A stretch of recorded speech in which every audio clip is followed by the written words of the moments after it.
Good morning. So here we are coming out of lockdown. Or are we? So we're all in that very weird space where perhaps it's almost more nerve-wracking coming out of lockdown than it was going into it, because we don't know what to expect. And are things safe? And is it really safe? And can we really go shopping? And all these things are quite unnerving, as is the spectrum on which people choose to respond to this pandemic. There are some people who perhaps seem very carefree and casual about the whole thing, as though they don't really think there's a threat. And there are others, of course, who are being unbelievably careful with everything they do and touch and say. And we're kind of in the middle of this weird time. But one of the biggest things I've got from the last 3 months is an awareness of a life-changing concept. And that is the ability to be present in the moment and noticing and appreciating small things. But let me take this a step further, because I've got a very, very exciting concept to share with you now. Theatre practitioner, director, acting coach and writer, author Patsy Rodenburg talks about what she's written a book called Presence, which is about how to access that truest state when we are the truest and most honest selves, when we are our best and uninhibited self. And actors are often taught not to act, just be, to stop acting, just be. That's a very, very common direction that you hear in theatre. But I reckon all of us as humans can learn to benefit from the ability to tap into our most present state. So stay with me on this, because Patsy Rodenburg talks about the third, second and first circles, and in particular, second circle, which is the place we all want to be. Let me explain this to you.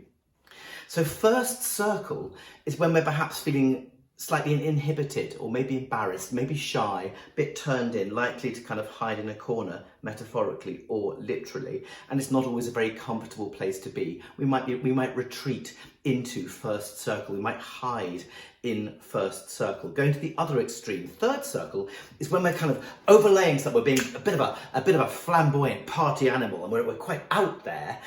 We might even use this as a cover-up for being in first circle, but we rather than show first circle, we want to demonstrate this kind of larger, more flamboyant side of ourselves, which is useful for communication, for partying, for just being a larger-than-life individual. I'm sure I do it myself.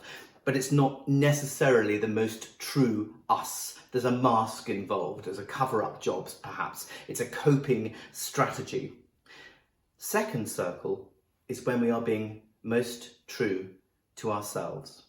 It's when we're happy to take our masks off. We're happy to be vulnerable.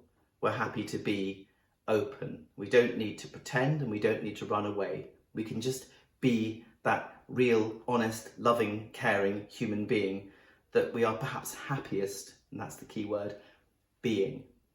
Now, when two or more people, and I'm trying to feel this now as I talk to you via a camera lens, when two people are in second circle at the same time, in that real, unmasked, open state, that's when the best friendships happen.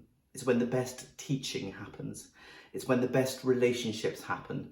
It's when the best emotional connection, and if I haven't already said it, communication happens. It's a wonderful, wonderful place to be. But it's oh so easy to retreat and go into first circle, or to cover up and go into third circle state. And that second circle state has been something I've found more and more, whether it's talking to other people or even on my own, during this lockdown period. And I really, really hope as we come out of lockdown, and I desperately hope this works and that we're not coming out too quickly and too soon, but I really hope that going forwards, we can retain two things in particular. One is the ability to notice and appreciate the simpler life, simplicity. We don't always have to have more to feel better. That's one thing.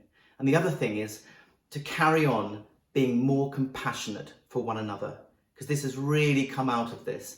Everyone's more caring, and everyone's saying, are you okay and are you safe? And I can see there's going to be a rush of mental health issues as we come out of lockdown. So more than ever, we all need to continue to be there for each other.